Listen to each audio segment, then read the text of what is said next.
for another Art of Womanhood interview, right?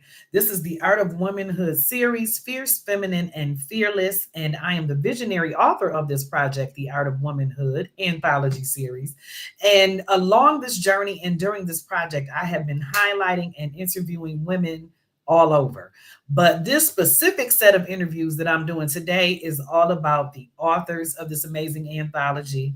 And so I'm talking to each of them just so that they can explain to me and to you what womanhood means to them, what the art of womanhood truly is. We're going to talk a little bit about her chapter, and just get into womanhood just a little bit, just a little sneak peek of that. And so, without further ado, I'm gonna bring up my girl, one of my authors of this amazing. Look at that. I said amazing, but I'm not gonna even start over, honey. This amazing product project, Miss Coach Libra J. Hicks. It is my honor and my pleasure to bring her on up. And here we go. Let's get it. Let's get it. Hey, girl. Hello, dear. Hello, dear. How are you? Well, I am doing well on this beautiful day. You are looking beautiful as well, right? Thank you. Thank you. And we're gonna get into it and we're gonna talk about womanhood, man. That part. Womanhood, right? And what an honor and a pleasure it is, of course, just to be a woman. That part. And what the art of womanhood really is. And so I was just sharing that the name of this project and this anthology series is The Art of Womanhood, Fierce, Feminine, and Fearless. And so I just want you to take a second. First of all, you can introduce yourself, let everyone know, let everyone know who you are. And just let us know why you joined this project, what the art of womanhood means to you. Ooh, well, hey, y'all. I am Coach Libra. I'm a lifestyle coach. I teach women to grow into the best version of themselves and really stand in it, honor it, live from that space unapologetically. Not from an ego space, but unapologetically, confidently standing in what you were created to be. And I joined this project because, oh, yeah. Okay. Let's get it. Let me I think I'll forever be evolving. I don't ever think there's a space where you just have it all figured out, because I'm sure, 40 and 50 is going to look different than 40. 60 absolutely different than 50. And I feel like we're forever evolving, forever healing, right? Forever learning. Yeah. Up to this point, to even stand where I am, I had to really go through some shit. Like, I went through gutter stuff. And I wanted to be able to share a snippet of what it really takes to develop yourself. Not get caught in being a victim. As a lifestyle coach, when I'm looking at other women traveling their journey unassisted, yes. One of the issues that I see here is that we place the pressure on ourselves of what society says healing should look like, what life should look like, and we get caught in that space. And when we think we're really healing or really experiencing life, we're really not. We're doing it from a space of how we're told to behave, how we're told to move, instead of really sitting with yourself and looking at everything you've been through that was traumatic and understanding it was to create the person that you're standing to be. Whatever it is that you are supposed to be doing in life is not to live in the victim space. Yes, we acknowledge that these things transpire, but what did it do positively to help you stand as the human being you are? What are you going after that requires you to stand in a certain way that only these situations could have produced? And really using the trauma, instead of staying there and saying, oh, you triggered me, saying, okay, once that energy shows up, once you understand where you are, where are you directing that? Are you directing that back into anger? Or are you directing that back into acknowledging that that's where you are, but I'm going to acknowledge this, but I'm choosing to not get stuck here. I'm choosing to not tell this story. I'm choosing to take my thought from this and switch it over here to make it productive, so it's not manifesting in your body as a disease, which is why a lot of us are sick. A lot of us are foggy. A lot of us are suffering because of the majority of what we are experiencing is the manifestation of stress and pain from traumatic situations. So I joined this project because I feel that if a lot of women think I'm here because this is I was just lucky. You know what I'm You came this way, right? saying? Yeah, I just showed up on earth like this. And no, I didn't Yes. show up on earth like this. You know, this was work. And the possibility, you could see the possibility in me that I'm no different. I'm a mama, you know, I'm Yeah. every day. I'm a single mama. I have, 8 hours a week of assistance from their daddy, you know, Mhm. child supporting a lot. So I got to get out here and get it so they can eat. I can pay these bills, you That's know. right. Know that yeah, we have all of these barriers and I'm no different. I just chose to acknowledge that I'm greater than these barriers that I'm seeing, and what do I need to do to bust these down so I'm not living in a deplorable state. That's it. And that's all we can do. But it's all about our fierceness, our femininity, and our fearlessness. That's how we interject, our shit into everyday life. You know what I mean? But you mentioned earlier about society, right? Society's views, society's expectations. How have societal expectations affected your journey as a woman? How Woo! have, yeah, yeah, girl, come on. I know we can talk about that. Let me Come tell you, on. my greatest attributes that I stand in now are the very ones that everybody had an issue with. Mhm. Everybody had every issue that someone had about Libra is the greatest attribute that has me doing shit everybody else can't do. Come on now. I was dimming because the I have a big personality. I'm loud. I'm big. I laugh big. Everything is big. Everything is fucking big with me.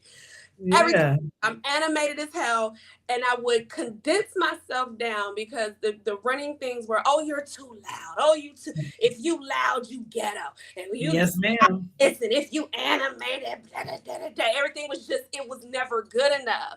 And so when I had Anthony, my oldest, he's 18 now, he has cerebral palsy, epilepsy, he's 100% dependent, right?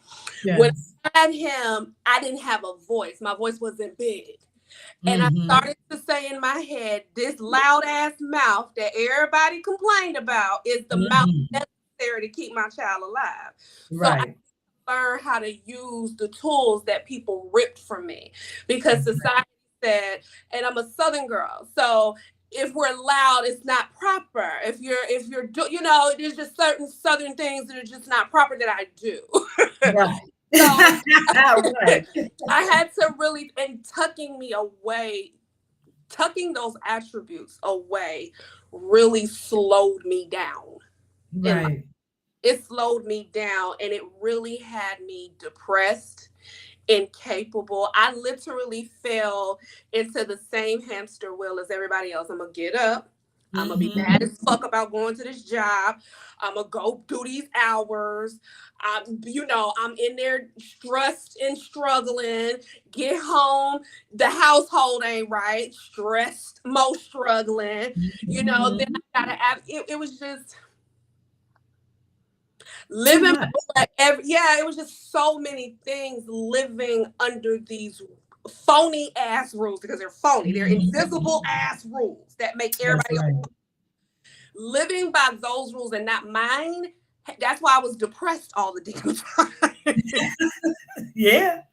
Yeah. Yes, I was ma'am. That's depressed right. all the time. It was that shit was hell. And once I understood that those were because it was my oldest that showed me advocating for him, I literally used every tool that I was told was not good enough. Those tools had my son getting everything he needed, and it helped me refocus. Like, okay, wait, if you keep listening, he gonna go without. Uh-huh. You're Mhm. not gonna have nothing. Right. Everybody's scared. Everybody's timid. No one wants to speak. No one. Everybody, when you get used to saying when someone says how you doing, blessed and highly favored, but you really don't feel blessed and highly favored. But That's it. you're trained to say it That's because it's it. inappropriate to really say how you feel. Yep. And it's not encouraged because we people act like They want to hear us, but they really don't. No, they They just want you to say, yes, I'm fine and keep moving. You know what I mean? People don't genuinely really want to know. But again, that's how we're conditioned to say, hey, how you doing? But you don't really give a damn how I'm doing for real. you You really don't. know, you really don't. And so, you mentioned mama and, wife and sister and friend and girlfriend and business owner and this and that and the third and all of the damn titles and roles that we wear as women, right? How do you find balance in all of that shit and all of that nonsense and noise? How do you find the balance in there? And what advice do you have for other women, to find that same balance? My titles are like my acting gigs, right? Mhm. So if I'm in author mode, like that's a girl right there, honey. That's a girl. Okay, but when she's not in author mode, we take that shit off and put that motherfucker in the closet. You know Yeah, what I'm saying? that's I only it. pull those titles out when there's a bag to be made. Can I say that again? I only show up with them titles if I'm showing up to make some money, network, anything that's going to grow my business is Mhm. when I pull those titles out. If I'm somewhere that does not require, I'm just getting a drink. I'm not the author. I'm not the lifestyle coach. I'm Libra. Please don't address me Mhm. as coach because I'm not even gonna hear you. It's the weekend. Girl, Mhm. I'm off the clock. I treat it just like it's a 9 to 5 job. I have parameters. I have boundaries. I don't allow it to bleed into Libra. Libra is the human being. That's the friend. That's the home girl. That's the girlfriend. That's we gonna cut up and go do some activities and get loose Mhm. and talk some shit. That's her. These Mhm. titles is not the human. That's how I gotta show up in society and make money. Yeah. That's my tool bag. The author title is my tool bag. The lifestyle coach is my tool bag. Your door awareness apparel is a tool. Those are tools. Those titles tie into the tools that make it possible to afford to Mhm. live. Those are tools. I don't. Those are not Libra. Libra's not Libra. That's a small portion of Libra, but that's not the human. I didn't come into this world like that. Mhm. And I spend my Mhm. days as I can. I'm a nurturer, so I'm a mama first. I like my fur babies. I like Mhm. Angie got me on the. I'm a whole fucking plant mama now. What started out with look, bitch. What started out as herbs and spices, but Right, it turned pulled. to a whole goddamn Baby, I plant got carrots, and I'm about to pull them shits today. Let's get Okay. My it. damn ginger growing, so I'm her. I Like love that's it. Libra. If you call me, I'ma love and light you down. I'ma light the incense. I'ma grab my crystals. Mhm. I'ma light my candles, and I'ma sing my songs. That's Libra. That's how I show up in life. Anything I do, if it's not attached to growing my business, it's Libra. Yes, ma'am. I separate it. I have boundaries. And I might have my calendar, Mhm. girl. I'm strict. Like That's my it. self-care is penciled in. Like my dates with myself, massages, dinner, lunch, shopping. I am always I pencil me in like I do my clients. I know that's right, girl. And we have to. Because again, I mean, even outside of the titles, we still have roles.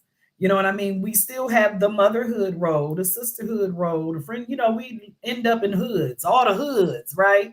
That we find ourselves in all of the hoods. Motherhood, sisterhood, friendship hood, girlfriend hood, your baby mama hood, whatever hood it is, damn it. And so Look, you still got to find some kind of balance, like you say, right?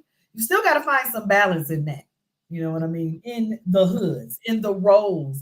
Because you don't always want to be turned on as mama. You don't always want to be turned on as sister. You don't always want to be turned on as friend. You know what I mean? Sometimes you just want to just not be on, that right? and it's I'm a direct person. I'm not mean. I'm clear, so people are not assuming. If I'm Yeah, a bad day, I tell people. If I don't want to be bothered, I tell people, girl, it's yeah. a good day for me. The answer is no. If someone, for instance, like with my gym time, it's on my calendar. My lunch times are on my calendar, and I don't break those appointments with myself. Just like I don't break client appointments because that's how I make money. Loving Right. myself gives me the strength to have those meetings with my clients. I'm not Absolutely. depleted. I'm not Absolutely.